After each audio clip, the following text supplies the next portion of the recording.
Hello everyone, कैसे हैं आप सब। आई होप कि आप सभी अच्छे होंगे। मैं Sangeeta from लर्नो hub, the free learning platform, जहां पढ़ सकते हैं math, science, SST absolutely free at learnohub.com।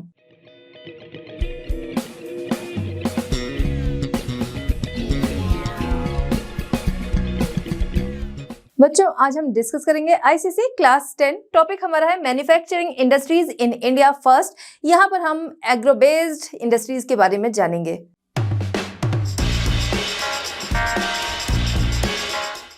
चलिए बच्चों, तो स्टार्ट करते हैं हमारा आज का चैप्टर, जहां पर हम मैन्युफैक्चरिंग इंडस्ट्रीज और साथ ही साथ एग्रो बेस्ड मैन्युफैक्चरिंग इंडस्ट्रीज को डिटेल में जानेंगे।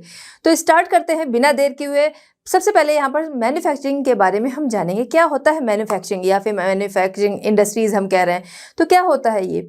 देखिए, हमारे जो नेचुरल रिसोर्सेज हैं, इनकी फुल पोटेंशियल का यूज करते हुए इनका ट्रांसफॉर्मेशन किसमें, हमारे रेडी टू यूज प्रोडक्ट या फिर कह सकते हैं फिनिश्ड प्रोडक्ट। ठीक है, फिनिश्ड या रेडी टू यूज प्रोडक्ट में उसका ट्रांसफॉर्मेशन हमारे जो नेचुरल रिसोर्सेज है, ये कहलाता है मैन्युफैक्चरिंग। सिंपल से वर्ड में हम इस तरीके से समझ सकते हैं, जैसे शुगर केन है, ये हमारा क्या है, ये हमारा रॉ मटेरियल है। ठीक है, फिर आगे का प्रोसेस, ठीक है, कई सारे प्रोसेस से होते हुए फिर हम इसका देखते हैं फिनिश्ड या रेडी टू यूज प्रोडक्ट में जो ट्रांसफॉर्मेशन होता है वो हमें किस रूप में दिखता है, वो हमें दिखता है शुगर हो गया, जैगरी है, खंडसारी है, इस रूप में हमको देखने को मिलता है। तो यही क्या है, यही है मैन्युफैक्चरिंग आपका। अब ये जिस इंडस्ट्री में काम हो रहा है, इसलिए हम इसको कहते हैं मैन्युफैक्चरिंग इंडस्ट्रीज। ठीक है, अभी जिस इंडस्ट्री की बात करेंगे तब हम बोलेंगे क्या, शुगर इंडस्ट्री, या कोई और इंडस्ट्री जो है, जैसे पेपर इंडस्ट्री हो गया। पेपर किससे बन रहा है, ये जो पेपर है ये वुड से बनता है, तो यहाँ पर क्या है, पेपर इंडस्ट्री हो गई। क्लियर है। तो इस तरीके से हमने कहा शुगर इंडस्ट्री, पेपर इंडस्ट्री, जो हमारे पास क्या है, फिनिश्ड या कह सकते हैं जो रेडी टू यूज प्रोडक्ट बन रहा है, उस नाम पर हम उस इंडस्ट्री को जानते हैं। क्लियर है। चलिए एक बार यहां देख लेते हैं। The process of transformation of natural resources into a finished ready to use product utilising the full potential of the resources is called manufacturing. ठीक है, तो किसी भी देश में, किसी भी देश का जो इंडस्ट्रियल डेवलपमेंट है, वो उस देश के, यानी कि कह सकते हैं हम कि कुछ वर्षों में देखा जाए, भाई बहुत पुराने टाइम से हम देखते आ रहे हैं, तो डेवलपमेंट तो हमें एक अच्छा खासा दिखेगा। जैसे हम अपना आदि मानव वाले टाइम में हम चले जाएं, ठीक है, प्रिमिटिव ह्यूमन वाले टाइम में चले जाएं, तो तब से अगर अभी में हम देखेंगे तो हमें बहुत डेवलपमेंट दिखेगा, है ना। तो कुछ वर्षों का हम देखते हैं जो डेवलपमेंट हमें दिखता है, इंडस्ट्रियल डेवलपमेंट, वो किसी भी देश के डेवलपमेंट को शो करता है कि भाई अगर तेजी से डेवलपमेंट हो रहा है, इंडस्ट्रियल डेवलपमेंट, वो शो कर रहा है कि उस देश का डेवलपमेंट जो है वो तेजी से हो रहा है। क्लियर है।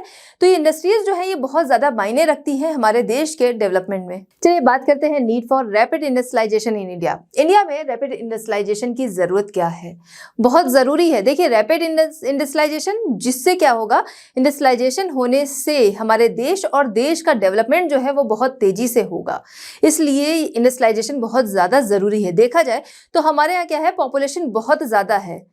क्लियर। सर्वे से जाना गया है कि जो हमारे यहाँ पॉपुलेशन है अभी के टाइम में, जो कंडीशन है उसको देखा जाए तो पर स्क्वायर किलोमीटर में लगभग 368, करीब 368 जो है वो रहते हैं। तो इसे समझ में आ रहा है कि इतने में ही हमारे यहाँ 368 है, इसका मतलब कि पॉपुलेशन की क्या कंडीशन है। ठीक है, वैसे भी पॉपुलेशन हमारे यहाँ बहुत ज़्यादा है। तो इतनी ज़्यादा पॉपुलेशन जो है, केवल एग्रीकल्चर क्या इसको संभाल सकता है, नहीं, केवल एग्रीकल्चर इसको सपोर्ट नहीं कर सकता है। हर तरीके से हम बात करें, एम्प्लॉयमेंट हो गया, हमारी ज़रूरत की जो चीज़ें हो गई, हर एक चीज़ अगर हम देखें तो केवल ये चीज़ें कह दीजिए एग्रीकल्चर से पॉसिबल हो, तो ऐसा नहीं है।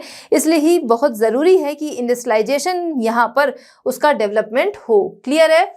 चलिए, अब ये इंडस्ट्रियलाइजेशन क्या करेगा, इंडस्ट्रियलाइजेशन होने से ऐसा नहीं है कि एग्रीकल्चर जो है वो पीछे रह जाएगा या सिर्फ इंडस्ट्रियलाइजेशन हो रहा है, इंडस्ट्रियलाइजेशन होगा। ठीक है, यानी कि इंडस्ट्रीज हमारे यहाँ बढ़ेंगी और साथ ही एग्रीकल्चर को भी सपोर्ट और प्रमोट दोनों ही करेंगी। क्यों, क्योंकि इंडस्ट्रीज जो लगेंगी उनके लिए रॉ मटेरियल कहाँ से आएगा, हम मैक्सिमम जो है हमारे एग्रीकल्चर से मिलता है। ठीक है, बहुत सारा रॉ मटेरियल जो है अलग अलग चीज़ों के लिए, अलग अलग इंडस्ट्रीज के लिए हमको कहाँ से मिलता है, हमारे एग्रीकल्चर से मिलता है। तो इस तरीके से ये एग्रीकल्चर को सपोर्ट भी करेगा और प्रमोट भी करेगा। इससे क्या है कि लोग जो है ज़्यादा से ज़्यादा उनका जोर देंगे कि किस चीज़ की इंडस्ट्रीज़ में डिमांड है, उस चीज़ को वो ग्रो करेंगे। क्लियर? एक तो ये हो गया। दूसरा, पॉपुलेशन ज़्यादा बढ़ने से क्या है, एम्प्लॉयमेंट की कमी होती है। ठीक है, अनएम्प्लॉयमेंट लोग जो है वो बहुत तेज़ी से बढ़ते हैं। तो केवल एग्रीकल्चर से ये डिपेंडेंसी है तो क्या है, एम्प्लॉयमेंट जो है वो सबको नहीं मिल पाएगा। इसके लिए ज़रूरी है इंडस्ट्रियलाइजेशन का होना, जिससे कि लोगों की जीविका जो है वो सही तरीके से चल सके, या कह सकते हैं ज़्यादा से ज़्यादा लोगों को एम्प्लॉयमेंट जो है वो प्रोवाइड हो सके। इसके लिए ये ज़रूरी है। नेक्स्ट है, India has to keep up with the advance technology. देखिए क्या है कि अगर हमको क्या करना है, इंटरनेशनल मार्केट में एंटर करना है तो बहुत ज़रूरी है कि हमें अपनी टेक्नोलॉजीज़ जो है वो डेवलपमेंट उसका करना पड़ेगा। क्लियर है? तो इसलिए भी इंडस्ट्रियलाइजेशन बहुत ज़रूरी है। India has to reduce dependence. हमारे यहाँ अगर देखा जाए, देखिए तो बहुत सारी चीज़ों के लिए हमारी डिपेंडेंसी जो है वो अदर कंट्रीज़ पर होती थी, आज के टाइम में भी है, लेकिन अभी देखा जाए तो इसको काफ़ी कम किया गया है और हमारी गवर्नमेंट जो है इस पे बहुत ज़्यादा जोर दे रही है। किस पर जोर दे रही है? देखिए आपने सुना है आत्मनिर्भर भारत, है ना, आत्मनिर्भर भारत, मेक इन इंडिया, ये सारी चीज़ों को किस लिए प्रमोट किया गया? इसीलिए प्रमोट किया गया इन सारी चीज़ों को कि हमें फॉरेन कंट्रीज़ पर से अपनी डिपेंडेंसी जो है वो कम करनी होगी और सेल्फ सफिशिएंट बनना पड़ेगा। इससे क्या होगा? इससे ये होगा कि हमारी कंट्री जो है वो ज़्यादा से ज़्यादा चीज़ों को बनाएगी। ठीक है, इंडस्ट्री जो है वो डेवलपमेंट होंगी, उसका डेवलपमेंट होगा, ज़्यादा से ज़्यादा चीज़ें जो है वो हमारे यहाँ प्रोड्यूस होंगी, जिसको क्या है हमारे यहाँ यूज़ होगा कि बाहर से हम महंगी चीज़ें नहीं मंगाएंगे, अपने यहाँ की चीज़ें यूज़ करेंगे और साथ ही साथ बाहर उसकी डिमांड होगी। ठीक है, हम उसको एक्सपोर्ट भी करेंगे, उससे क्या है हमें फॉरेन करेंसी जो है वो अर्न होगी। तो इसलिए भी बहुत ज़रूरी है हमारा सेल्फ सफिशिएंट होना।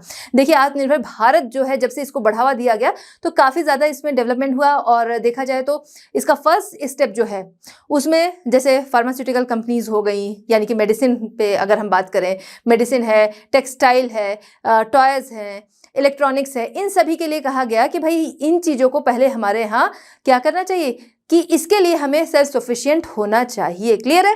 नेक्स्ट हम आते हैं, तो एक तो ये हो गया, इसलिए भी ज़रूरी है। नेक्स्ट क्या है, हमारी नेशनल सिक्योरिटी के लिए भी ज़रूरी है कि डिफेंस डिपार्टमेंट से रिलेटेड जो चीज़ें हैं उनका इंडस्ट्रियलाइजेशन, ठीक है, या फिर कह सकते हैं उनको यहाँ की इंडस्ट्रीज़ में बनाया जाए। क्यों? क्योंकि यहाँ की इंडस्ट्रीज़ में वो बना रहेगा, उससे क्या है हमारी नेशनल सिक्योरिटी बनी रहेगी। अगर हम चीज़ों को हम बाहर से लेंगे तो बाहर वालों को इसके बारे में ज़्यादा पता रहेगा। क्लियर है? चलिए, एक तो ये भी हो गया, नेशनल सिक्योरिटी के लिए ज़रूरी है डिफेंस डिपार्टमेंट से रिलेटेड जो भी चीज़ें हैं वो यहाँ की इंडस्ट्रीज़ में बने। नेक्स्ट है, India has to maintain its balance of trade. देखिए बैलेंस ऑफ ट्रेड क्या है? बैलेंस ऑफ ट्रेड ये कहता है कि हमें क्या है इंपोर्ट से ज़्यादा एक्सपोर्ट करना चाहिए, तभी क्या है बैलेंस ऑफ ट्रेड होगा, यानी कि हमारे पास क्या है बाहर की मनी ज़्यादा आनी चाहिए, अपनी मनी जो है वो ज़्यादा नहीं जानी चाहिए। क्लियर है? तो यही क्या है बैलेंस ऑफ ट्रेड, यानी कि इंपोर्ट से ज़्यादा हमें एक्सपोर्ट करना चाहिए, तभी हमारा ट्रेड बैलेंस जो है वो मेंटेन हो पाएगा। ठीक है, तो ये जो ट्रेड बैलेंस है इसको बनाने के लिए भी बहुत ज़रूरी है क्या कि हमारी इंडस्ट्रीज़ का डेवलपमेंट हो, या फिर कह सकते हैं रैपिड इंडस्ट्रियलाइजेशन। चलिए बात करते हैं factors affecting the location of industries की लोकेशन को अफेक्ट करने वाले फैक्टर्स हम लोग यहाँ पर देखेंगे। देखिए बहुत सारे ऐसे फैक्टर्स हैं जो कि इंडस्ट्रीज़ की लोकेशन को अफेक्ट करते हैं, इसीलिए इंडस्ट्रीज़ जो है वो लगाने से पहले जो फैक्टर्स हैं उनकी बाकायदा जाँच परख कर ली जाती है, या कह सकते हैं चेक कर लिया जाता है कि वो जो फैक्टर्स उसको प्रभावित कर सकते हैं, उसको अफेक्ट कर सकते हैं, वो फैक्टर्स को मतलब उसको उस इंडस्ट्री के सूटेबल रखा जाए। क्लियर? जैसे कि हम बात करेंगे, एक होता है आपका ज्योग्राफिकल फैक्टर्स, दूसरा जो है वो है नॉन ज्योग्राफिकल फैक्टर्स। तो ज्योग्राफिकल फैक्टर्स हम पहले समझते हैं, जिसमें कि आपका क्लाइमेट आ जाएगा, ट्रांसपोर्टेशन आ जाएगा, इसके अलावा अगर हम देखें वाटर सप्लाई है, इलेक्ट्रिसिटी है, ये सारी चीज़ें आती हैं। तो आइए डिस्कस करते हैं हम लोग यहाँ पर ज्योग्राफिकल फैक्टर्स। जैसे रॉ मटेरियल, किसी भी इंडस्ट्री के लिए रॉ मटेरियल जो है वो बहुत ज़्यादा इम्पॉर्टेंट होता है। कई बार रॉ मटेरियल ऐसे होते हैं जो बहुत भारी हैं, एक साथ बहुत ज़्यादा नहीं जा सकते हैं। क्लियर है? दूसरा क्या है कि कई रॉ मटेरियल ऐसे हैं जो कि ख़राब हो जाते हैं, इसलिए बहुत ज़रूरी है कि इंडस्ट्रीज़ जो है वो रॉ मटेरियल के आसपास ही लगाई जाएं। जैसे हम बात कर सकते हैं कि आपका शुगर केन हम देख सकते हैं, है ना, शुगर केन जो है, शुगर इंडस्ट्री, तो शुगर इंडस्ट्री जो शुगर बनती है वो किससे बनती है? वो बनती है आपके शुगर केन से। अब शुगर केन जो है वो भारी भी होता है, एक साथ बहुत ज़्यादा ले जाना भी मुश्किल है। तो ज़्यादातर जो शुगर इंडस्ट्रीज़ होती हैं वो जहाँ पर शुगर केन वाले खेत होते हैं, फील्ड होते हैं, उसके आसपास ही लगाई जाती है। क्यों? क्योंकि एक तो एक जगह से दूसरी जगह पर ले जाना आसान हो, दूसरा ये कि जैसा हमने पिछले भी चैप्टर में हम लोगों ने डिस्कस किया था कि शुगर केन जो है जब इसको काट दिया जाता है तो इसकी सुक्रोज की मात्रा जो है वो बहुत तेजी से घटने लगती है, यानी इसकी मिठास जो है वो कम होने लगती है। तो इसलिए यहाँ पर ज़रूरी क्या है कि इंडस्ट्रीज जो है वो उसके आसपास ही लगाई जाए। क्लियर? नेक्स्ट हम बात करेंगे पावर सप्लाई। इंडस्ट्रीज जो है पावर सप्लाई पे बहुत ज़्यादा डिपेंड करती हैं। अब क्या है, इंडस्ट्री लगा दी गई है और रॉ मटेरियल वहाँ पर बाकायदा पहुँच रहा है, लेबर अवेलेबिलिटी, ये सारी चीज़ें हैं, हमारे पास पैसे भी हैं, बट अगर क्या है, अगर पावर सप्लाई नहीं है, मशीनें ही नहीं चलेंगी तो प्रोडक्शन कहाँ से होगा, है ना। तो बहुत ज़रूरी है कि पावर सप्लाई जो है उस जगह पर होती हो। इसी वजह से बहुत सारी इंडस्ट्रीज़ जो हैं वो पावर सप्लाई वाली जो जगह होती है उसके आसपास होते हैं। जैसे हाइड्रो इलेक्ट्रिसिटी जहाँ पर जनरेट होती है उसके आसपास इंडस्ट्रीज़ लगाई जाती हैं, जैसे आयरन एंड स्टील कंपनी वगैरह कह लीजिए, ठीक है, वो इनके आसपास ही लगाई जाती है। नेक्स्ट हम बात करेंगे वाटर सप्लाई। वाटर सप्लाई जहाँ पर हम क्या देखते हैं, बहुत सारे, देखिए पानी ऐसी चीज़ है उसकी ज़रूरत तो हर जगह रहेगी, लेकिन बहुत सारी इंडस्ट्रीज़ हैं जहाँ पर पानी की बहुत ज़्यादा ज़रूरत होती है। इसलिए वो इंडस्ट्रीज़ जो हैं कहाँ पर लगाई जाती हैं? रिवर या कैनाल्स के आसपास। जैसे हम बात कर सकते हैं लेदर इंडस्ट्री हो गई, फार्मास्यूटिकल इंडस्ट्री हो गई, टेक्सटाइल इंडस्ट्रीज़ हो गई, ये सभी जो है, क्योंकि इसमें क्या है, धुलाई वगैरह की बहुत ज़्यादा ज़रूरत होती है, इस वजह से ये कहाँ पर लगाई जाती हैं? जहाँ पर वाटर सप्लाई जो है वो ईजी हो। नेक्स्ट हम बात करेंगे ट्रांसपोर्ट। ट्रांसपोर्ट बहुत ज़रूरी है। देखिए क्या है कि इंडस्ट्री के लिए रॉ मटेरियल चाहिए। अब रॉ मटेरियल कहीं से आ रहा है, अगर क्या ट्रांसपोर्टेशन की सुविधा नहीं है तो रॉ मटेरियल उस जगह तक पहुंचना मुश्किल है। या फिर क्या है कि जो सामान है, जो भी वहाँ मैन्युफैक्चर हो रहा है, वो चीज़ रेडी हो गई, अब उसको मार्केट तक पहुँचाना है, तो भी क्या है, अगर ट्रांसपोर्टेशन की सुविधा नहीं है तो वो मटेरियल जो है वो क्या होगा, वो ख़राब हो जाएगा, उसकी वैल्यू ही नहीं रहेगी ना, जब वो पहुँच नहीं रहा है अपनी जगह पे। तो इस वजह से ये बहुत ज़रूरी है ट्रांसपोर्टेशन। और यहाँ पर भी वही चीज़ है कि ट्रांसपोर्टेशन अच्छा होना चाहिए, इसलिए भी कि बहुत बार ऐसा होता है कि जो रॉ मटेरियल है वो बहुत तेज़ी से ख़राब होने लगता है, तो यानी कि वो रॉ मटेरियल जो है वो जल्दी इंडस्ट्री तक पहुँचे। जैसे भी हम लोगों ने शुगर केन का ही जिक्र किया, या कुछ ऐसे आइटम्स होते हैं जो क्या है, वो रेडी हो गए, अब अगर वो मार्केट में जल्दी नहीं पहुँचते हैं तो क्या है कि वो भी रेडी होकर अब आगे ख़राब होंगे। तो ट्रांसपोर्टेशन भी यहाँ पर बहुत इंपॉर्टेंट रोल प्ले करता है। नेक्स्ट है the survey of market and demand. Market and demand बहुत ज़रूरी है। आपको रॉ मटेरियल मिल रहा है, आपको लेबर मिल रहा है, सब कुछ हो रहा है, आपको पावर सप्लाई हो रही है, आपने सामान जो है वो मैन्युफैक्चर कर दिया, अगर उसकी डिमांड ही नहीं है तो उसका बनना बेकार है ना, वो चीज़ क्या है, फिर पड़े पड़े खराब होगी। क्लियर? तो मार्केट और डिमांड ये बहुत ज़्यादा ज़रूरी है कि आसपास मार्केट हो, डिमांड हो, वो ज़रूरी है। या फिर कोई चीज़ जो है मैन्युफैक्चर हो रही है, उसकी डिमांड उससे कम है, ये भी नहीं सही है। तो बाकायदा इंडस्ट्रीज जो है वो लगाने से पहले मार्केट एंड डिमांड जो है, इसका सर्वे बहुत ज़रूरी है। नेक्स्ट हम बात करेंगे लेबर। किसी भी इंडस्ट्री में लेबर्स की बहुत ज़्यादा ज़रूरत होती है। बहुत सारी ऐसी इंडस्ट्रीज है जो कि लेबर पे बहुत ज़्यादा डिपेंड होती हैं। जैसे हम बात कर सकते हैं आयरन एंड ओर इंडस्ट्री, जिसको हम लोग बराबर लेते चल रहे हैं, आयरन स्टील इंडस्ट्री। तो इन सभी में लेबर्स की बहुत ज़्यादा ज़रूरत है, और ये भी ज़रूरत होती है कि वो क्या है, वो चीप मिले, मतलब कि अगर इजीली वो अवेलेबल हो रहे हैं तो सस्ते मिलेंगे, इजीली अवेलेबल नहीं हो रहे हैं तो महंगे मिलेंगे। तो हर इंडस्ट्री यही चाहती है ना कि कम से कम लागत लगे और प्रॉफिट ज़्यादा कमाया जा सके। क्लियर है? तो ये लेबर अवेलेबिलिटी जो है ये भी बहुत ज़रूरी है। अब हम बात करेंगे क्लाइमेट। बहुत सारी इंडस्ट्रीज ऐसी हैं जहाँ पर क्लाइमेट जो है बहुत ही इंपॉर्टेंट रोल प्ले करता है। जैसे कहीं पर क्या है, कुछ चीज़ें जो है वो बहुत गर्मी पाकर बहुत जल्दी ख़राब हो जाएंगी, तो वहाँ पर वो इंडस्ट्री जो है वो लगाना मुश्किल है। या फिर हम बात कर सकते हैं, जैसे आपकी टेक्सटाइल इंडस्ट्री हो गई या कॉटन इंडस्ट्री की बात हम कर लें, तो कॉटन जो है ये कैसी डिमांड करता है, ये डिमांड करता है वार्म एंड ह्यूमिड क्लाइमेट की। अब क्या है, अगर ड्राई क्लाइमेट उसको मिल रहा है तो ऐसे में वो धागा जो है वो कच्चा होगा, वो टूटता रहेगा, है ना, धागे जो है वो बार बार टूटेंगे। तो ज़रूरी है इसके लिए वार्म एंड ह्यूमिडिटी वाला क्लाइमेट, ठीक है, ह्यूमिड का क्लाइमेट वो ज़रूरी है। चलिए बच्चों, बात करते हैं factors affecting the location of industries. Industries की लोकेशन को अफेक्ट करने वाले फैक्टर्स, जहां पर हम यहाँ पर बात करेंगे, ज्योग्राफिकल फैक्टर्स हमने देख लिया, अब हम यहाँ पर नॉन ज्योग्राफिकल फैक्टर्स देखेंगे। नॉन ज्योग्राफिकल फैक्टर्स जो कि क्या है, जैसे कि कैपिटल हो गई, मैनेजमेंट हो गया, ये सारी चीज़ें। तो कैपिटल देखिए, किसी भी इंडस्ट्री को लगाने से पहले क्या है, इन्वेस्टमेंट अच्छा खासा होना चाहिए, है ना। इसी वजह से क्या है, ज़्यादातर जो इंडस्ट्रियलिस्ट होते हैं वो कहाँ रहते हैं, वो शहरों में रहते हैं, और ये एक बड़ा कारण है कि शहरों में ही इंडस्ट्रीज लगाई जाती हैं। क्लियर। तो एक तो हो गया कैपिटल, किसी भी अगर इंडस्ट्री को शुरू करना है कैपिटल की अच्छी खासी ज़रूरत होती है। नेक्स्ट है efficient and enterprising organisation and management. ये बहुत ज़रूरी है भाई, मैनेजमेंट वगैरह अगर नहीं रहा तो रोज़ क्या है, रोज़ स्ट्राइक हो रही है, रोज़ अपनी अपनी डिमांड लोग रख रहे हैं, और हो सकता है कि जो इंडस्ट्री है उसको बंद करने की नौबत आ जाए। तो इसलिए बहुत ज़रूरी है एफिशिएंट एंड एंटरप्राइजिंग ऑर्गेनाइजेशन और मैनेजमेंट जो है वो एफिशिएंट हो, सही तरीके से ऑर्गेनाइज हो। नेक्स्ट है banking and credit facilities. Industries के लिए क्या है, इन्वेस्टमेंट के लिए ज़रूरी है, इन्वेस्टमेंट है या पैसे जो भी आ रहे हैं, इन सारी चीज़ों के लिए बैंकिंग एंड क्रेडिट फैसिलिटी ये होना ज़रूरी है। क्लियर है। नेक्स्ट हम बात करेंगे एफिशिएंट ऑर्गेनाइजेशन, जैसे कि गवर्नमेंट हो गई। गवर्नमेंट क्या करती है भाई, पब्लिक का ध्यान रखना, पॉल्यूशन वगैरह की प्रॉब्लम है वो वाटर सप्लाई, इलेक्ट्रिसिटी सप्लाई, ये सारी चीज़ें अवेलेबल कराना, ये गवर्नमेंट का काम होता है। ठीक है। गवर्नमेंट इस वजह से क्या है कि इंडस्ट्रीज़ के लगने में एक एफिशिएंट ऑर्गेनाइजेशन के रूप में कार्य करती है। इंडस्ट्रीज़ जिसको कि वाटर सप्लाई, जिसको इलेक्ट्रिसिटी सप्लाई, ये सारी चीज़ें चाहिए, तो ये कौन अवेलेबल कराता है, ये हमारी गवर्नमेंट जो है वो अवेलेबल कराती है, जिससे इंडस्ट्रीज जो है वो डेवलप होती हैं। चलिए बात करते हैं क्लासिफिकेशन ऑफ इंडस्ट्रीज। इंडस्ट्रीज का क्लासिफिकेशन, तो देखिए इसका क्लासिफिकेशन जो है वो ऑन द बेसिस ऑफ कई चीज़ें, उसके बेस पर ये डिपेंड करता है। जैसे कि हम बात कर सकते हैं रॉ मटेरियल बेस पर, या फिर मैन्युफैक्चरिंग बेस पर, या साइज़ के बेस पर, लोकेशन के बेस पर। तो इस तरीके से इसका क्लासिफिकेशन जो है हम अलग अलग बेस पर देखेंगे। ठीक है। सोर्स ऑफ रॉ मटेरियल, सबसे पहले हम इसकी बात करेंगे। कंजप्शन बेस पर, तो रॉ मटेरियल के बेस पर अगर हम देख रहे हैं तो यहाँ पर कंजप्शन बेस पर पहले हम देखेंगे। क्लियर है। तो on the basis of consumption of raw material there are two types of industries. दो तरीके की इंडस्ट्रीज हैं। एक क्या है, पहली हैवी इंडस्ट्रीज, एंड सेकंड जो है वो है लाइट इंडस्ट्रीज। नाम से समझ में आ रहा है हैवी इंडस्ट्री यानी कि यहाँ पर हैवी सामान बनते होंगे।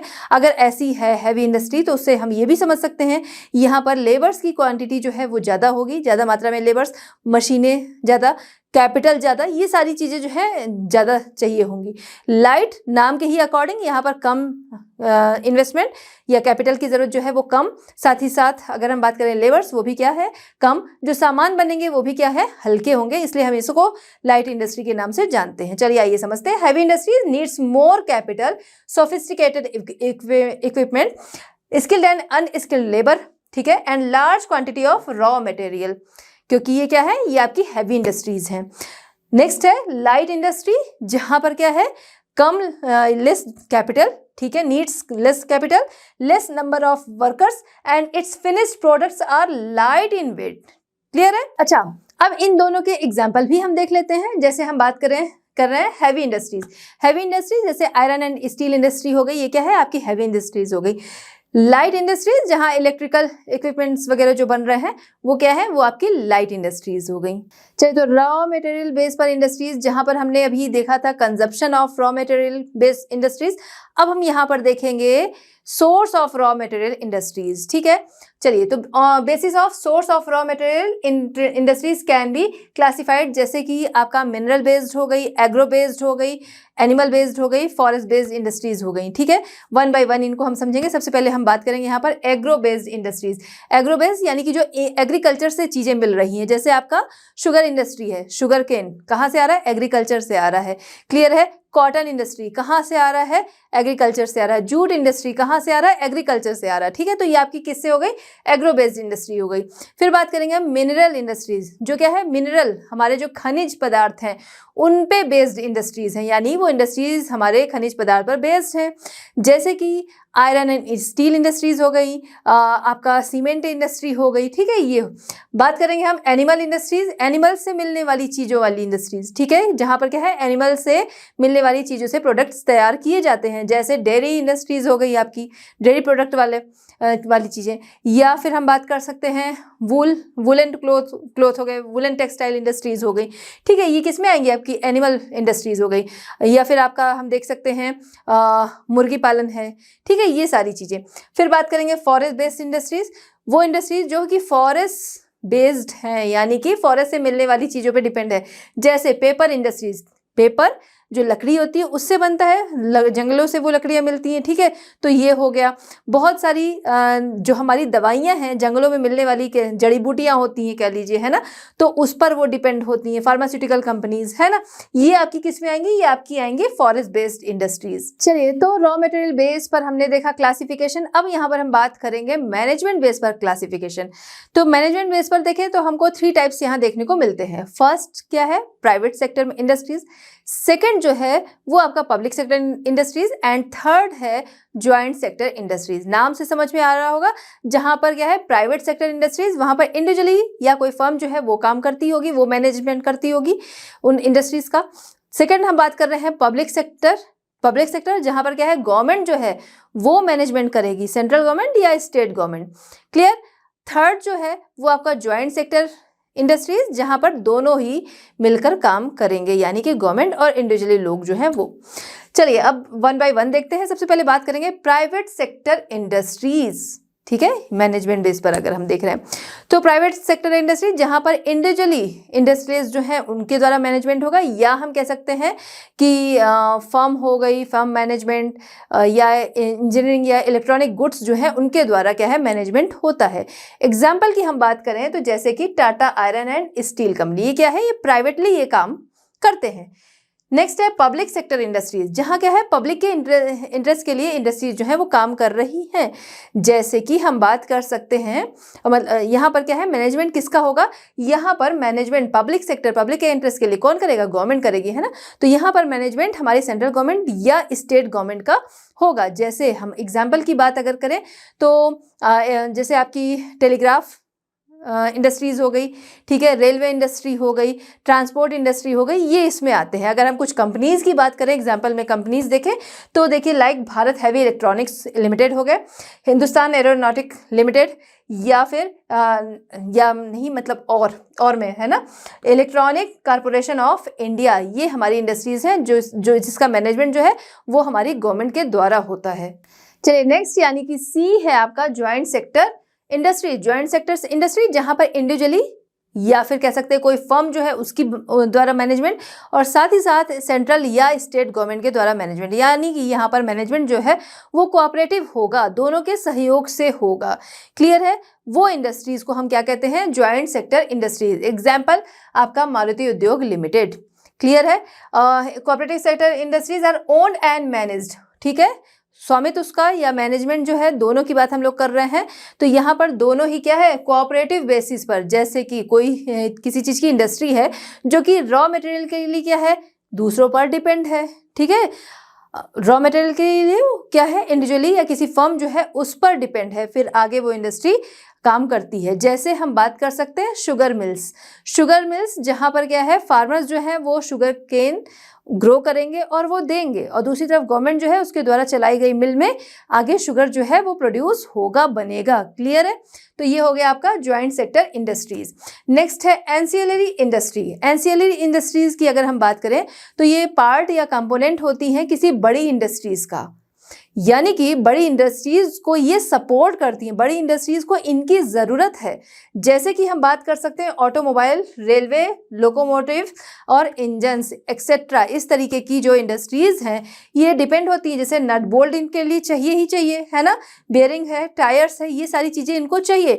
तो ये जो इंडस्ट्रीज़ हैं जहाँ पर ये गाड़ियाँ वगैरह बन रही है, रेलवे का काम हो रहा है, वो इन वाली इंडस्ट्रीज़ पर क्या है डिपेंड है, यानी छोटी इंडस्ट्री पे डिपेंड है। तो ये जो छोटी इंडस्ट्रीज है जो इनको सपोर्ट कर रही हैं उनको हम क्या कहते हैं, एंसिलरी इंडस्ट्रीज। चलिए तो अब देखते हैं साइज के बेस पर हमारी इंडस्ट्रीज का क्लासिफिकेशन। तो देखिए यहाँ पर हमको 3 कैटेगरी देखने को मिलती है। एक है लार्ज स्केल इंडस्ट्रीज, दूसरी है आपकी medium scale industries and third जो है वो है स्मॉल स्केल इंडस्ट्रीज।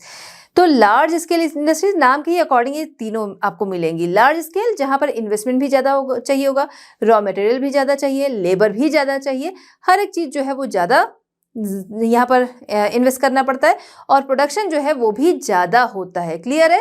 तो लार्ज स्केल इंडस्ट्रीज की बात करें, with employ large number of workers in each unit and produce on a large scale with huge investment on raw material and machinery. Clear है। Example की बात करें जैसे automobile and iron and steel company industries हो गई। Next आपका है medium scale industries, नाम की तरह ही मीडियम जैसे इसका नाम है उसी तरीके से, न तो बहुत ज्यादा यहाँ पर लेबर चाहिए, न तो बहुत कम चाहिए, ठीक है। तो employ neither too large neither too small of workers. जैसे एग्जाम्पल बात करें हम लोग, साइकिल हो गया, radio, paper mills and etcetera. अब हम बात करते हैं next small scale industries. Small scale industries जो कि देखा जाए तो इंडिविजुअली किसी के द्वारा चलाई जा रही हो या फिर कुछ वर्कर्स जो हैं उनके द्वारा चलाई जा रही, और यहाँ पर जो प्रोडक्शन होता है वो डेली कंजप्शन के बेस पर होता है। क्लियर है?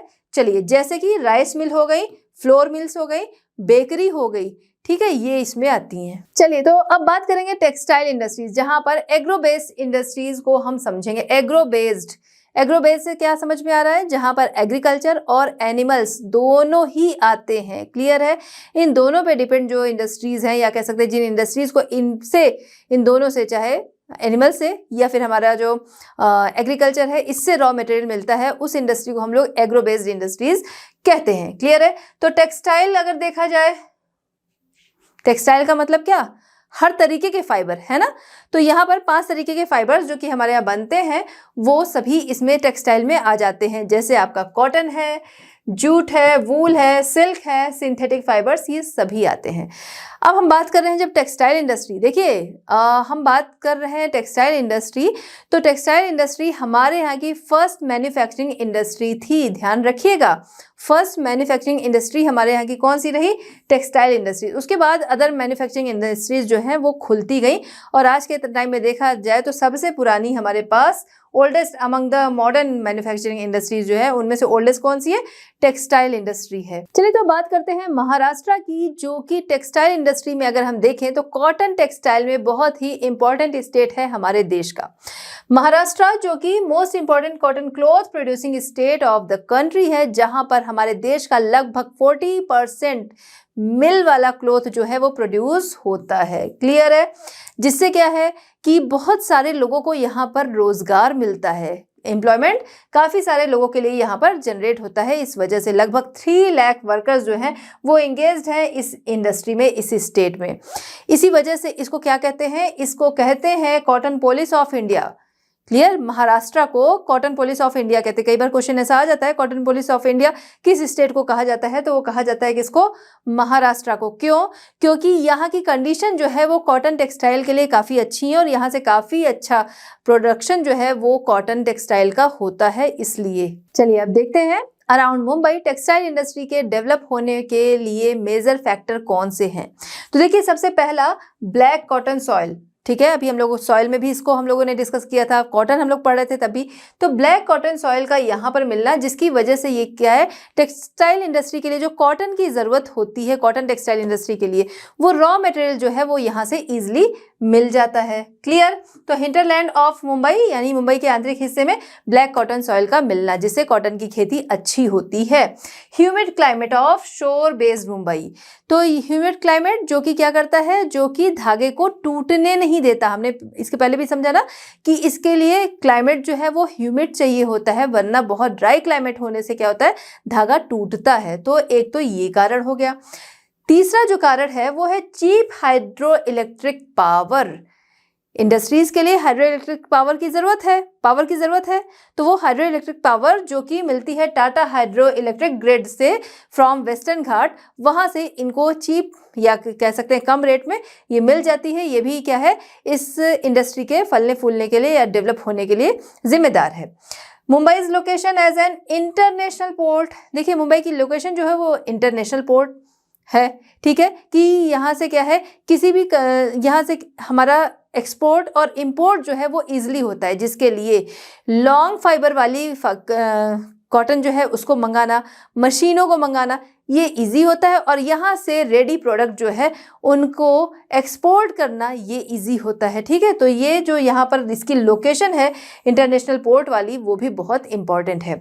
Next, skilled and unskilled labour जो कि यहाँ इसके अराउंड ईजिली मिल जाते हैं।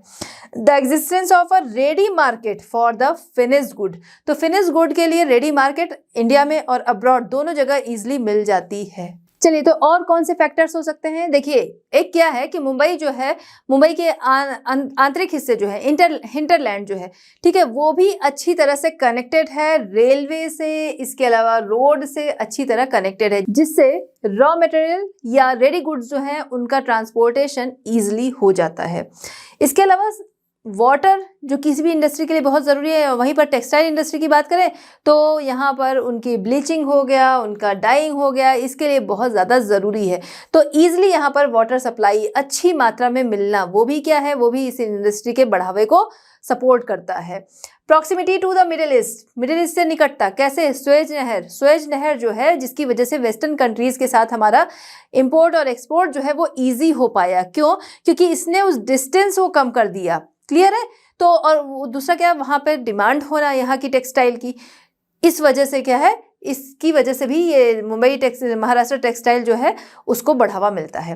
Mumbai also had an advantage of an early start being, Mumbai को ये एडवांटेज है कि यहाँ पर क्या है, एकदम शुरुआत में ही इंडस्ट्रीज जो थी वो लग गई थी। Oldest among all other industries की अपेक्षा इस इंडस्ट्री को इस वजह से फ़ायदा मिलता है।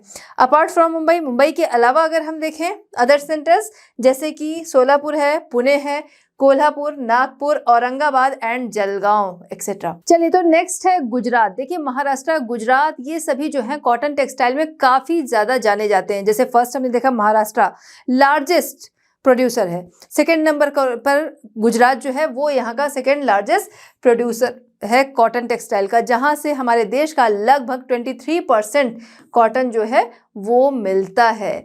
क्लियर? अहमदाबाद इसमें से, गुजरात में अगर हम देखें तो अहमदाबाद जो है वो इज द लार्जेस्ट सेंटर, किसका? कॉटन टेक्सटाइल का लार्जेस्ट सेंटर गुजरात में कौन है? अहमदाबाद है। जहां पर गुजरात में हम देखें टोटल 118 मिल्स हैं, जिसमें से 73 मिल्स जो हैं कॉटन मिल्स वो कहाँ पर है? अहमदाबाद में ही हैं। चलिए, तो महाराष्ट्र में मुंबई और यहाँ पर हम देख रहे हैं गुजरात में अहमदाबाद जो है वो बहुत ज़्यादा फेमस है, या कह सकते हैं सबसे बड़ा प्रोड्यूसर है कॉटन का गुजरात में, कॉटन टेक्सटाइल के लिए।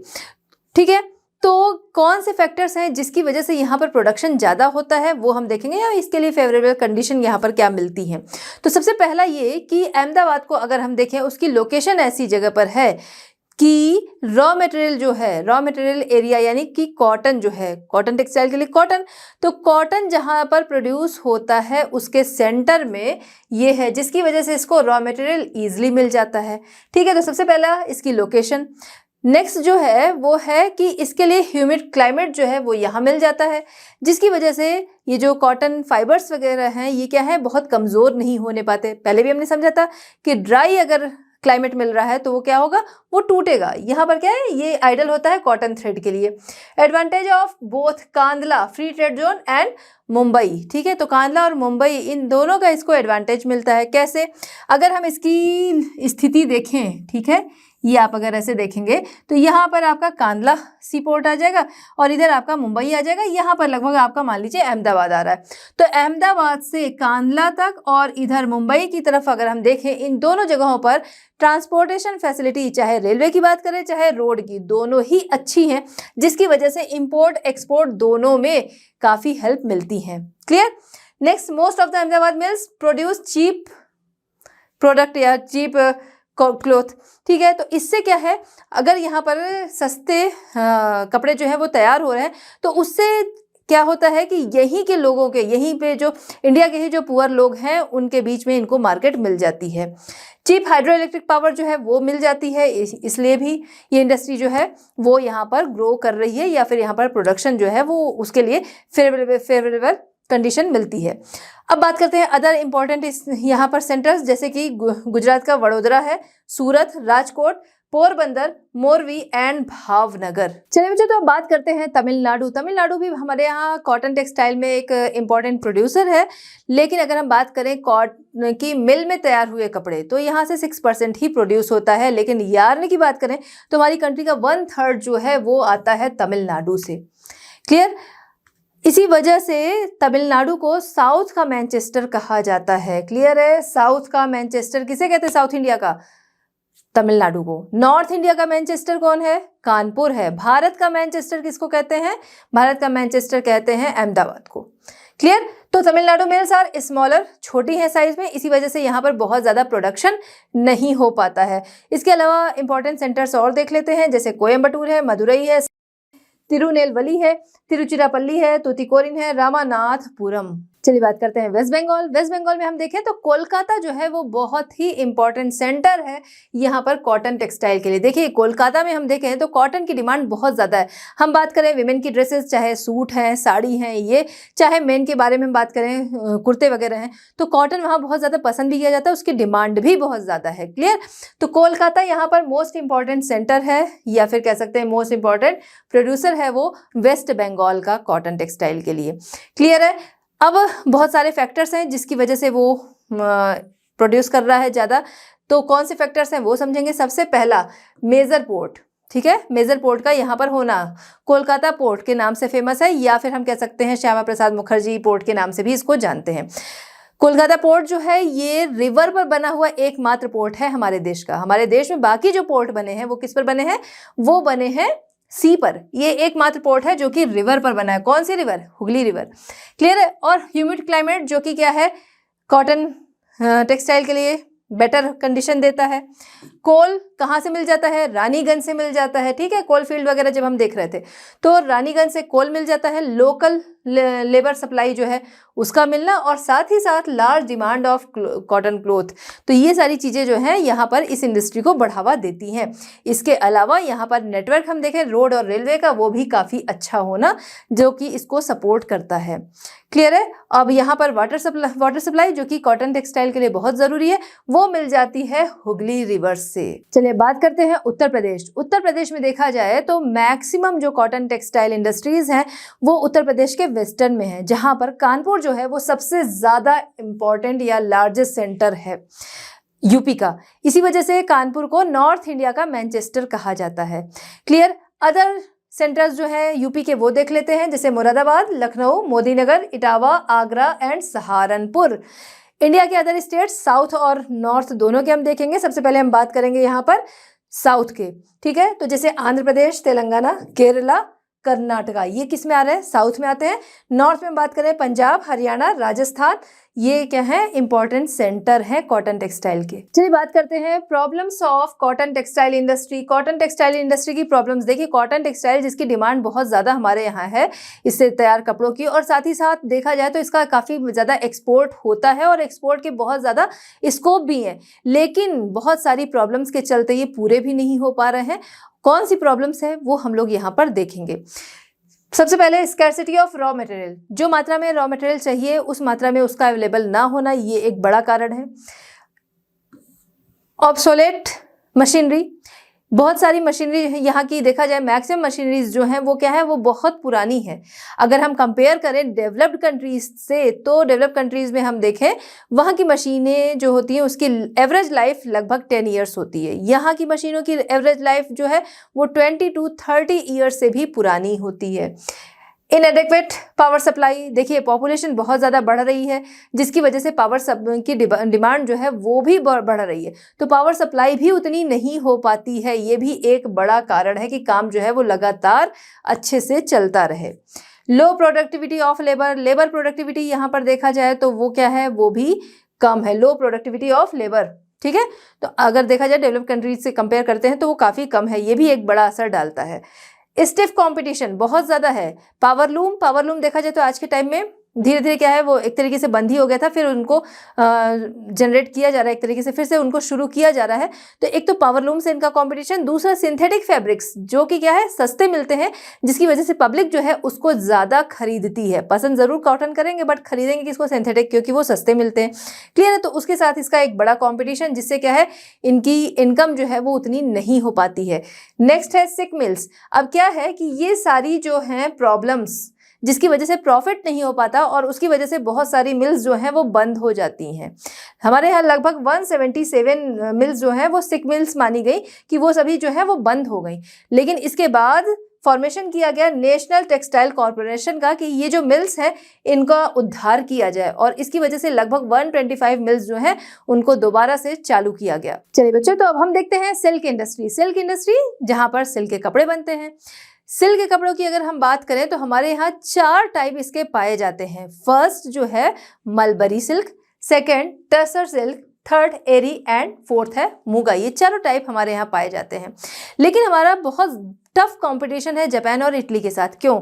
क्योंकि हमारे यहाँ जो सिल्क बनता है वो नेचुरल तरीके से बनता है, क्लियर है, जिसमें कि कॉस्ट भी ज़्यादा लगती है, समय भी ज़्यादा लगता है। वहीं दूसरी तरफ हम जापान और इटली की बात करें, उनके साथ हमारा टफ कंपटीशन इसलिए क्योंकि वहाँ पर आर्टिफिशियल सिल्क बनाया जाता है, जिसकी वजह से वो सस्ता भी पड़ता है और साथ ही साथ वो जल्दी भी बनता है। तो इस वजह से मार्केट में वो ज़्यादा जाता है, क्लियर है। तो ये एक टफ कंपटीशन होने का बड़ा कारण है।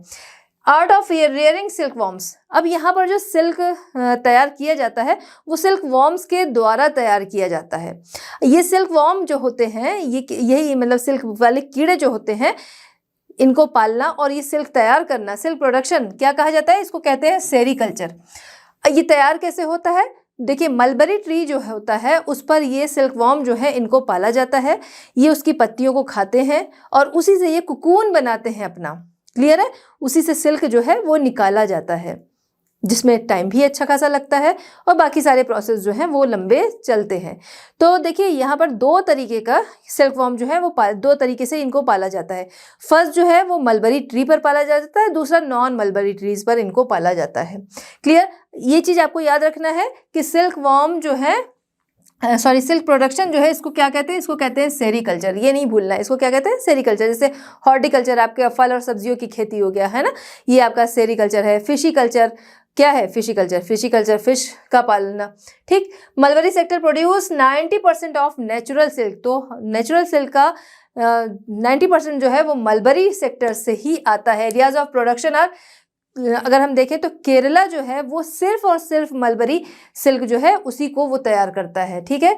तो एरिया ऑफ प्रोडक्शन ऑफ इस चीज़ के लिए जो मलबरी सिल्क है, तो यहाँ पर कर्नाटका है, West Bengal, Kashmir and Himachal Pradesh. Karnataka is the foremost silk producing state of the country. It produce only mulberry silk, ठीक है। तो सबसे ज़्यादा मलबरी सिल्क जो है वो कर्नाटका ही प्रोड्यूस करता है और वो सिर्फ और सिर्फ मलबरी सिल्क ही प्रोड्यूस करता है।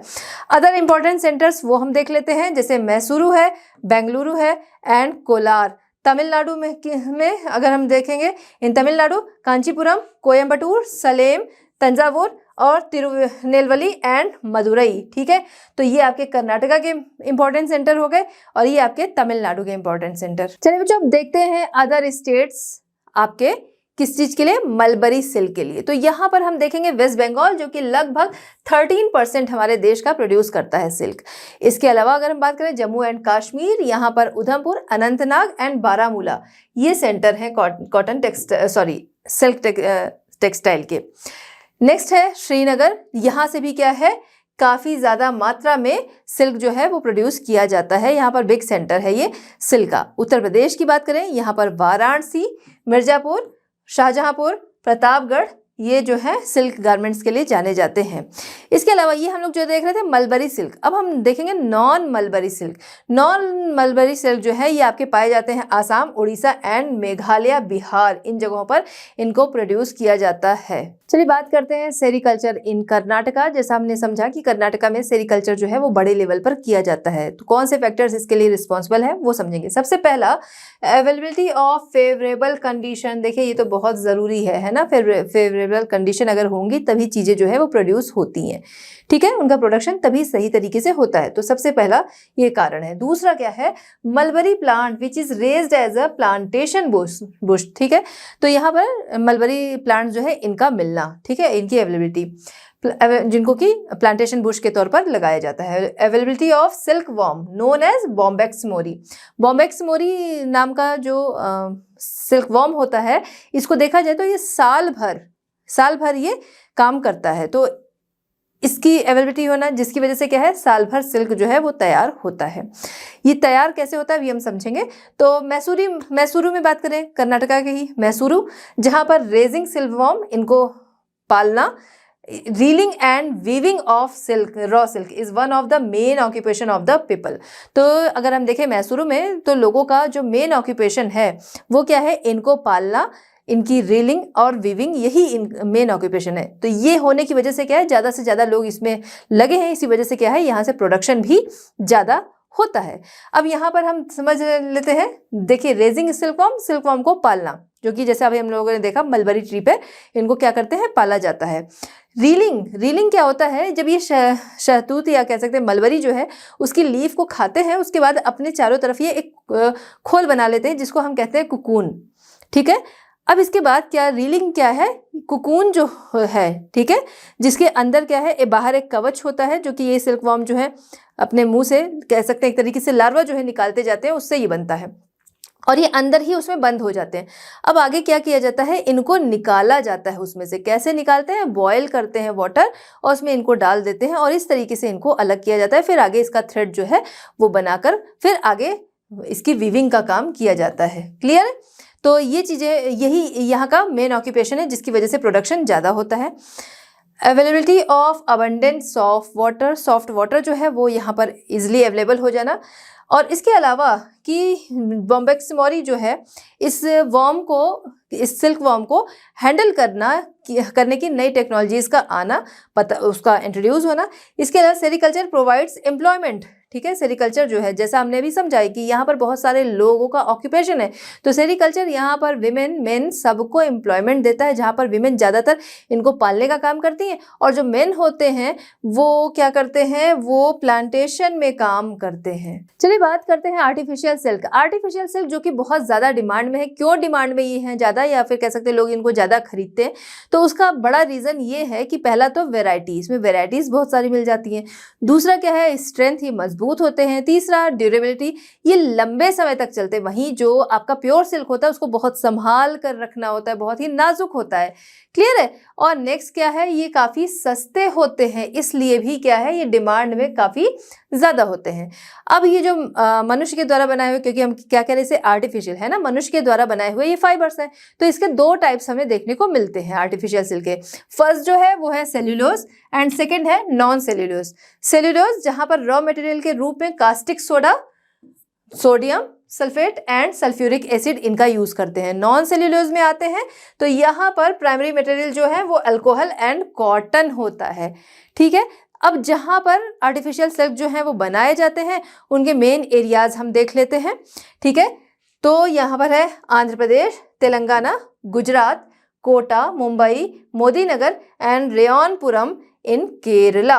चलिए बात करते हैं शुगर इंडस्ट्री। शुगर इंडस्ट्री देखा जाए तो एग्रो बेस्ड इंडस्ट्रीज में वर्ल्ड की सेकंड लार्जेस्ट इंडस्ट्री है। फर्स्ट पे कॉटन और सेकंड पे शुगर केन है।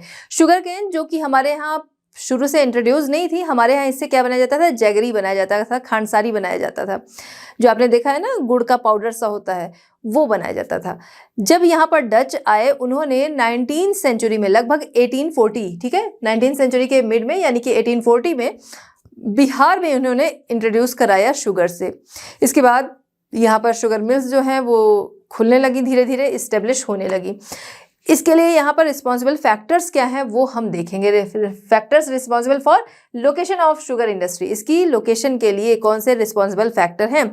तो सबसे पहला रॉ मटेरियल शुगर इंडस्ट्री के लिए कहाँ से मिलता है, शुगर केन, है ना। तो ये इंडस्ट्रीज वहीं पर लगाई जाती है जहाँ पर शुगर केन का प्रोडक्शन होता है, उसके आसपास ही लगाया जाता है। क्यों, उसके बहुत सारे कारण हैं, क्योंकि शुगर केन जो है वो बहुत ज़्यादा भारी होता है, बहुत जल्दी वो खराब हो जाता है। क्लियर है? तो इस वजह से ज़रूरी ये होता है आसपास ही इंडस्ट्रीज हो और इसको तुरंत ही क्रश किया जाए, वरना सुक्रोज की मात्रा जो है वो कम होने लगती है, ये सूखने भी लगता है। क्लियर? इसी वजह से देखा जाए तो शुगर केन, जैसे हम लोग देखते हैं बहुत सारी चीज़ें जो हैं वो एक्सपोर्ट की जाती हैं ना, बट इसको अगर शुगर केन जो है शुगर के पर्पज से हम समझे चीनी बनाने के लिए, तो क्या है ये बहुत जल्दी ही सूखने लगता है, इसलिए ये काम नहीं किया जा सकता है। Most of industries are located in the vicinity of sugar cane growing areas. ठीक है, तो ज़्यादातर इंडस्ट्री जो है इनके ग्रोइंग एरियाज जो है उनके आसपास ही होती हैं। Sugar cane can not be easily transported, क्योंकि ये बहुत ज़्यादा बड़े होते हैं, भारी होते हैं, इस वजह से इनको ईजिली लॉन्ग डिस्टेंस तक ट्रांसपोर्ट भी नहीं किया जा सकता है। नॉर्मली देखा जाए तो 100 टन शुगर केन यानी गन्ने से लगभग 12 टन्स, ठीक है, शुगर जो है वो निकाली जाती है या मिलती है, प्रोड्यूस होती है। Sugar industry more than 25 kilometre जहाँ पर इसका प्रोडक्शन होता है उसके आसपास ही इसकी मिल्स होती हैं, इंडस्ट्रीज होती हैं। देखा जाए तो लगभग 25 किलोमीटर के रेडियस में ही ये इंडस्ट्रीज जो है वो पाई जाती हैं। चलिए, तो अब शुगर केन के प्रोडक्ट्स और बाई प्रोडक्ट्स के बारे में हम जानते हैं। प्रोडक्ट्स यानी कि जो इससे मेन चीज बनाई जाती है और इसके बचे खुचे चीज का कैसे यूज करते हैं, वो बाई प्रोडक्ट। ठीक है, तो प्रोडक्ट्स की बात करेंगे। यहाँ पर 3 टाइप्स पाए जाते हैं। फर्स्ट जो है गुड़ या जैगरी, जहाँ पर शुगर केन का जो रस होता है यानी गन्ने का जो रस होता है इसको बॉयल करके गुड़ बनाए जाते हैं। फिर है खांडसारी एंड थर्ड है व्हाइट शुगर जो कि हम सभी के घरों में यूज होती है। चलिए बात करते हैं बाई प्रोडक्ट्स यहाँ पर सबसे पहले बात करेंगे मोलासेस। मोलासेस क्या है? जब ये शुगर केन जो है, जब इससे रस निकाला जाता है, जो अभी हम लोगों ने देखा बनाने के लिए, शुगर बनाने के लिए, जैगरी बनाने के लिए, जब इसका रस या जूस जो है निकाला जाता है तो उस दौरान क्या होता है, ब्राउन कलर का लिक्विड निकलता है, जिसको हम मोलासेस के नाम से जानते हैं, जिसका यूज कुकिंग में होता है और भी इसके बहुत सारे यूज हैं। जैसे फर्टिलाइजर्स में इसका यूज होता है, DDT जो पेस्टिसाइड्स वगैरह के लिए यूज किया जाता है वो हो गया। इसके अलावा क्या है, इसका यूज जो है वो पावर अल्कोहल में होता है, सिंथेटिक रबर में होता है, प्लास्टिक है, रम है, केमिकल्स एंड कैटल फीड और बहुत सारे इसके यूजेस होते हैं। नेक्स्ट है बैगेजेस। आपने देखा है जब आप जूस वाली शॉप पे जाते हैं या हम लोग घर में भी अपने दांतों से ही गन्ना जो है उसको चूसते हैं, है ना, तो जो उसका वेस्ट मटेरियल निकलता है या कह सकते हैं क्रश होने के बाद, आपने जूस की शॉप पे भी देखा है जब उसका रस जो है वो पूरा निकाल लिया जाता है, जूस निकाल लिया जाता है, उसके बाद जो उसका हिस्सा बचता है, ठीक है, उसका यूज अब हम देखेंगे। तो उसका यूज जो है as a raw material for paper industry. इसके अलावा उसको कार्डबोर्ड बनाने में भी यूज होता है। अब आपको याद आ रहा होगा, अरे हाँ, कार्डबोर्ड में तो हम लोगों ने देखा है छोटे छोटे रेशे होते हैं, क्लियर। तो उस तरीके से कार्डबोर्ड में भी इसका यूज किया जाता है। नेक्स्ट है press mud. It is the residue of the filtration. जब क्या है, इसका जूस निकाला जाता है, उसको फिल्टर किया जाता है, तो कोई भी चीज़ देखिए होती है तो उसके नीचे कुछ ऐसे पार्ट्स होते हैं जो नीचे की तरफ बैठ जाते हैं, जो उसमें घुल नहीं पाते। उसी तरीके से यहाँ भी जब इसका जूस निकाला जाता है तो कुछ पार्ट जो कि कह सकते हैं उसकी अशुद्धि, वो नीचे ही बैठ जाती है, वो घुलती नहीं है। अब इसका यूज़ जो है, कई सारा इसका भी यूज़ होता है, वो हम लोग देख लेते हैं, जिसको कि हम लोग प्रेस मड के नाम से जानते हैं। प्रेस मड, उसको प्रेस किया गया, नीचे क्या है, मड इकट्ठा हो गया एक तरीके से, वो है ना। तो इसको हम वैक्स बनाने में यूज होता है, शू पॉलिश यूज होता है। कार्बन पेपर हो गया, कार्बन पेपर आप सभी जानते होंगे, है ना। उसमें it is rich in potassium, sodium, phosphorus and organic, ये इसमें काफी मात्रा में पाए जाते हैं। Press mud is also base material for producing bio earth which is done by क्या है, कंपोस्टिंग। तो इसका यूज जो है प्रेस मड का, इसका यूज कंपोस्ट के तौर पर किया जाता है, यानी एक तरीके से कह सकते हैं हमारे जो पौधे हैं उनको मैन्योर देने के तौर पर इसका यूज किया जाता है। चलिए बच्चों, बात करते हैं प्रॉब्लम्स ऑफ शुगर इंडस्ट्री की प्रॉब्लम। तो देखिए, सबसे बड़ी चीज कि हमारे यहाँ अगर देखें, वर्ल्ड में सबसे ज्यादा एरिया में शुगर केन ग्रो किया जाता है, लेकिन फिर भी प्रोडक्शन देखें तो कम होता है अदर कंट्रीज की अपेक्षा, जिसकी वजह से बहुत सारी यहाँ पर प्रॉब्लम आती है। क्या है वो समझेंगे। सबसे पहला, low and irregular supply of sugar के लिए, जो शुगर केन रॉ मटेरियल के रूप में होता है उसकी। क्यों ये कम सप्लाई होती है या इरेगुलर होती है? क्योंकि देखिए हमारे यहाँ क्या है कि इसका सीजन होता है, उसी सीजन में इसको ग्रो करते हैं, बराबर इसको लगाना, बराबर काटना, ये चीज़ नहीं हो पाता है। जैसा हमने समझा, इसको अगर काट के रख दिया तो ये खराब हो जाएगा, है ना। तो इस तरीके से इसकी सप्लाई जो है वो बराबर नहीं हो पाती। तो ये एक बड़ा कारण है जिसकी वजह से इंडस्ट्रीज जो है वो बराबर नहीं चल पाती हैं। Fluctuation in the output of sugar cane. तो आउटपुट ऑफ शुगर केन में फ्लक्चुएशन यहाँ पर क्या है, मौसम की वजह से क्या है, कभी कम हो रहा है, कभी ज़्यादा हो रहा है इसका प्रोडक्शन, तो इसकी वजह से भी क्या है, शुगर इंडस्ट्रीज में भी फ्लक्चुएशन आता है। शॉर्ट क्रशिंग सीजन हमारे यहाँ देखा जाए तो इसका सीजन जो है, क्रशिंग सीजन, जैसे यानी कि इसका रस निकालने वाला जो सीजन होता है, जूस निकालने वाला, वो 4 to 7 मंथ का ही होता है। बराबर क्यों नहीं होता है? वही चीज कि इसके लिए जिस तरीके की क्लाइमेटिक कंडीशन चाहिए होती है उसके अकॉर्डिंग हमारे यहाँ कम टाइम पीरियड में ही इसको ग्रो किया जाता है। तो इस वजह से इसको क्रश करने के लिए हमको एक शॉर्ट पीरियड मिलता है। बाकी जो टाइम जाता है, ठीक है, 4 to 7 मंथ जो है, उसी दौरान इसका काम किया जाता है। बाकी जो टाइम है उस दौरान इसके ये जो मिल वर्कर्स है या मिल्क ओनर है, इनके लिए बहुत नुकसानदेह होता है, क्योंकि वो टाइम पर ये खाली बैठ जाते हैं और इनके सामने फाइनेंशियल प्रॉब्लम हो जाती है। अदर सोल्यूशन, इस चीज़ का एक सोल्यूशन हो सकता है ये कि सो एंड हार्वेस्ट ठीक है, कि ज़्यादा से ज़्यादा जहाँ जहाँ पर पॉसिबल हो सके वहाँ वहाँ पर समय समय पर इसको लगाया जाए और साथ ही साथ समय समय पर इनको हार्वेस्ट किया जाए, जिससे कि इनकी सप्लाई जो है वो बराबर होती रहे, मिल्स जो है वो बराबर चलती रहे, इनके वर्कर्स, एम्प्लॉय और इनके जो ओनर है उनका भी काम जो है वो चलता रहे। Clear? Sugarcane at proper interval in different areas, ये इसी का पार्ट है ना। Small and uneconomic size of sugar mill, देखा जाए तो यहाँ पर जो शुगर मिल्स हैं, बहुत सारी शुगर मिल्स ऐसी हैं जो कि बहुत छोटी हैं, और छोटी होने से क्या है, वहाँ पर प्रोडक्शन जो है वो ज़्यादा नहीं हो पाता है। ठीक है, एक बड़ा कारण है यहाँ पर पुरानी मशीनों का यूज़ किया जाना। देखिए यूपी, बिहार जहाँ पर बहुत सारी शुगर मिल्स हैं, वहाँ पर देखा जाए तो पुरानी मशीनें हैं। ज़रूरी क्या है कि इन मशीनों को चेंज किया जाए। इम्बैलेंस डिस्ट्रीब्यूशन ऑफ शुगर मिल का इम्बैलेंस डिस्ट्रीब्यूशन कहीं पर क्या है, जैसे हम देखें कि नॉर्थ की तरफ आते हैं, उत्तर प्रदेश, जहाँ पर आधे से ज़्यादा मिल्स जो हैं स्थित हैं। वहीं पर हम देखें कि महाराष्ट्र और उत्तर प्रदेश, ये दो मिलकर ही, केवल ये दोनों जगहों की मिल्स जो हैं, यहाँ से 60% प्रोडक्शन जो है वो शुगर का किया जाता है। वहीं दूसरी तरफ हम देखें जम्मू एंड कश्मीर, यहाँ पर इस इंडस्ट्री में बहुत ज़्यादा डेवलपमेंट या ग्रोथ नहीं हुई है। इसके अलावा एक और बड़ा कारण देखा जाए तो ज़्यादातर मिल्स जो हैं वो नॉर्थ की तरफ हैं। क्लियर है? और वहीं पर फेवरेबल कंडीशन इनकी ग्रोथ के लिए जो चाहिए होती है वो कहाँ पर है, वो साउथ की तरफ है। तो ये भी एक बड़ा कारण है कि आपको जहाँ पर कंडीशन मिल रही वहाँ पर मिल्स कम है, और जहाँ पर मिल्स कम है वहाँ पर कंडीशन है ना। तो ये भी एक बड़ा कारण है। इसके अलावा मिल्स जो है, कई जगह की मिल्स ऐसी हैं जो कि जो सेंटर है या जो एरिया है शुगर केन का, उससे वो दूर है, तो इससे भी काफ़ी सारा नुकसान होता है। नेक्स्ट है non use of by products का यूज़ जो है वो हमारे यहाँ नहीं किया जाता उतना ज़्यादा, जबकि ये बाई प्रोडक्ट्स का हम यूज़ करके क्या कर सकते हैं, इसकी जो कॉस्ट आती है उसको कम किया जा सकता है। कैसे कम करेंगे? देखिए शुगर केन जो है उससे रस निकाला, जूस निकाला, और उससे शुगर, जैगरी, ये सारी चीज़ें तो बना लिया।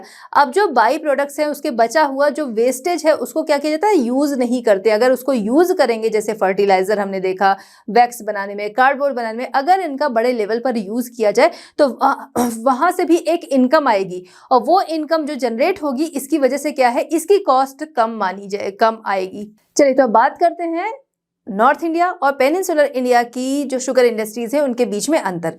देखिए देखा जाए तो नॉर्थ इंडिया की तरफ ज़्यादातर शुगर इंडस्ट्रीज हैं, वहीं पर कंडीशन अगर हम लोग देखें, जैसा अभी हम लोगों ने डिस्कस किया था कि साउथ की तरफ क्या है, कंडीशन बेटर है बट मिल्स कम है। नॉर्थ की तरफ मिल्स ज़्यादा है बट फेवरेबल कंडीशन जो है उधर की तरफ कम है, और भी बहुत सारे कारण अभी हमने देखे, जैसे मशीनों का पुराना होना, ये सारी चीज़ें। तो इस वजह से क्या है, जो नॉर्थ की शुगर मिल्स हैं अब धीरे धीरे क्या है, अच्छी कंडीशन होने की वजह से पेनिनसुलर इंडिया की तरफ वो शिफ्ट हो रही हैं। आइए समझते हैं, कई सारे कारण हैं इनके शिफ्ट होने के, क्या हैं वो समझेंगे। सबसे पहला, अगर हम पेनिनसुलर इंडिया का शेप देखें तो टेपरिंग शेप है, यानी कि देखा जाए तो पतला शेप है, जिसकी वजह से यहाँ पर क्या है, ट्रॉपिकल क्लाइमेट है, जो कि काफ़ी ज़्यादा फेवरेबल कंडीशन देता है किसको, शुगर केन की खेती को।